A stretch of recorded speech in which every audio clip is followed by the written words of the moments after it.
And now we have Kenny Taylor joining us. He drove all the way up from San Diego to be here today. Right. Thank you so much. How was your experience with Dan Myrick in the film? It was great. It was fantastic. I was actually very surprised to be able to have the opportunity. You know, I came up and auditioned for Dan and John Jackson, and that experience in itself was great. When I found out I got the role and I was going to be part of a real independent film being shot in Morocco, I was overwhelmed. But when we got out there, I was working with these guys who, a lot of the people in the cast had background in the military.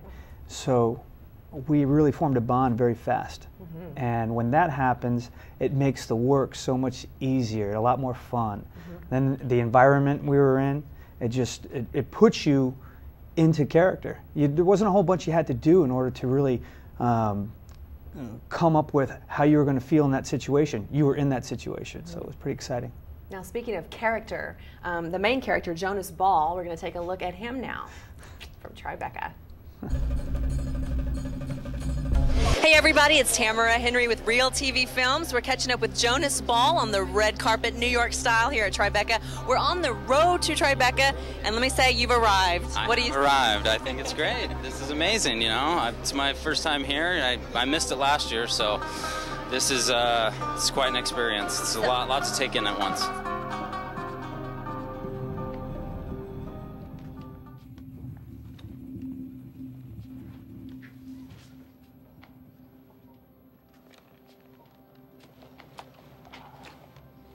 استنى يمكن نصور بعشرة ملاق أمريكان مملكة تقعد تقمي اللي بكاي.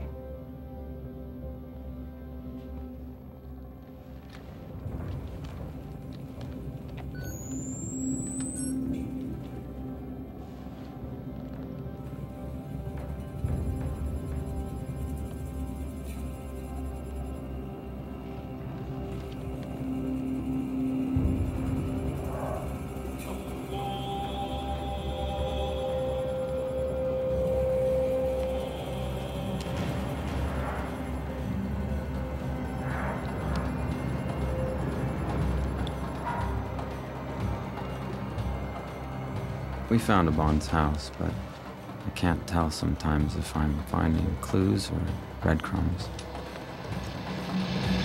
How did you start your day today? A little coffee, maybe a little newspaper? What happened? I started up with the newspaper and actually went into Harlem for some reason, but I won't go into that. No, yeah, you know, I just tried to relax and you know, just had a bite to eat, my first bite to eat all day, so now I'm somewhat cool, calm, and collected, you know. All right, well, I was asking you because I was thinking, this morning when I opened up the paper, you were in it, the New York Times, the big article. Did you see that? I did see that. It was Dan's piece, though, yeah. right? Yeah. About your film and everything. Yeah, it was great. This is huge. It's amazing, yeah, amazing. Right. New York. Well, I'm having a fun time. I got to interview you not too long ago on the road to Tribeca beforehand. It's great to see you again. I'm getting to meet some of your other cast members. They're all having great things to say. Good. Did you you interviewed everyone? Not yet. Not yet. I think there's a bunch of you here, isn't there? There are. There's about 6 of us, I think. 7 of us. More people than I expected showed up. Right.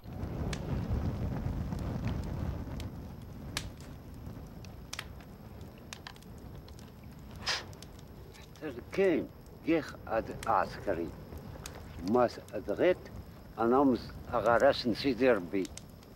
What do you say? I think something about being a warrior, like you. It's hard. Some of his words I can make out, but others. Does he know Muhammad Aban? Are you having a good time getting to socialize with everybody, party with everybody? The party's Bonding. later, but yeah, we'll rebond here after the movie, so, you know. All right. Yeah. So what are your hopes? Any final thoughts before you go into the theater? I just hope people enjoy the film. Now, is this going to be your first time that you've actually got to sit down and watch the film in totality? No, I've seen it before, okay. So yeah, I got to see a screening early. Because I know a few people haven't seen it yet, Yeah. but you've already seen it, so I've you already know seen what it. to expect. And so do we here at Real TV Films, because we got an inside peek as well. And so stay with us on the journey on the road to Tribeca. This is Tamara. You're watching Real TV Films.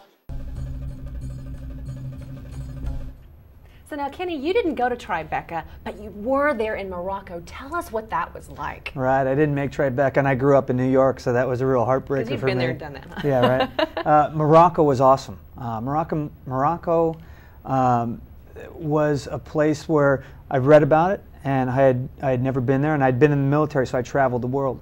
But the Moroccan people were fantastic. You know, they were very humble.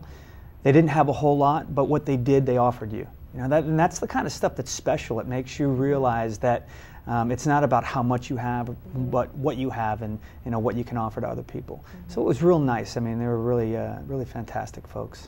And this is your biggest role ever, all time, right? So I bet you just can't wait until this comes out in the big theater. Absolutely. You know, I hope to make myself proud, but I also hope to make the people in the military proud, because when I realized I was going to play a role, I was actually going to be in the military, and having been in the military, it's quite a burden to bear, and make sure that you go out and you represent correctly and tell a story in the way that people can see, understand, and believe. And all you guys today are in the military together, so we're ready for our next interview from Tribeca, which is Jon Huertas. Let's take a look at that one. Hey everybody, this is Tamara Henry with Real TV Films here at the red carpet debut of The Objective at the Tribeca Film Festival. We have Jon Huertas. Very nice pronunciation. And awesome. You're a beautiful person. Tell us about, you must be one of the soldiers in the film. I do play one of the special operations soldiers. I do, yeah, from the United States Army. Yeah, it looks like some kind of uniform. Maybe Soviet? It's British. 44th Regiment of Foot.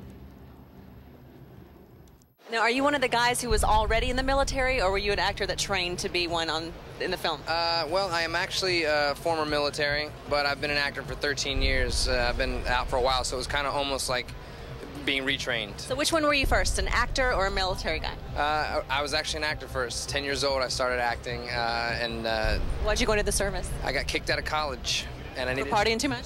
Something like that, and I had to figure out how I was going to pay for the rest of my college. The military said they pay for 75% of it, so. All right, so did you end up getting your degree in communications or theater? I have a degree in theater. As soon as I got out, I came to LA, moved to LA, and the rest is history. And I guess your parents are very proud of you, especially since it's all paying off in you being here at this huge debut of The Objective. Yeah, really excited. I mean, the Tribeca Film Festival's got an amazing reputation. I love the film. I think it's a great film. It's a great experiment into creating something that's somewhat documentative, but also a narrative. So it's really cool. It's a nice mix. It's very scary. Yeah, so before The Objective, what could we have seen you in that we'd recognize? What do you want me to drop my resume out here? Oh. We'll do a little research after this, but what's the main thing? I used to be a cast member of Sabrina the Teenage Witch years ago, but I've been in a bunch of movies. The most recent thing is I did a movie for Warner Brothers called The Believers, and I got a mini-series coming out on HBO in July called Generation Kill, where I play another soldier. So. All right, well, it's so good to see you here. We look forward to seeing you in the film. Actually, I've already seen you in the film. You did a wonderful job. We're going to get to see it again. Because I had like a beard in the film. You did? Sure it was me? I'm not sure. Well, there was a couple of us. Okay. All right. Well, you're beautiful in person, and we look forward to seeing more of you. Thank you. So get out there, get cracking. I'm Tamara Henry. You're watching Real TV Films. This is The Road to Tribeca. We have Matt Anderson with us now, and Matt, you and I were talking about, I like the way that this film actually makes the audience stretch. You know, we talk about actors stretching, but the topic and the content of this film is something that actually makes viewers a little bit uncomfortable, right? Yeah, I think a lot of people want stuff wrapped up. There's been kind of a mid-range. You either really like it or you really hate it, because at the end, without giving any spoilers away, it doesn't really wrap everything up in a neat little bow. You're actually required to think, and a lot of people, quite frankly, they want to go and be entertained, and maybe they don't want to think so much about it, which is fine. Rambo's a great choice for that, right. But that's probably not what you're going to find here. So if you want easy answers about life, this movie's not for you, but if you're a thinker and you like to, get kind of philosophical about life and the meaning of what does all this mean? Well, yeah. I don't know if it goes that far as to what it all means, but I think that you really need to think about what it means to you. All right, well, let's take a look at one more clip right here. We have Jeff Pruitt coming up. Tribeca.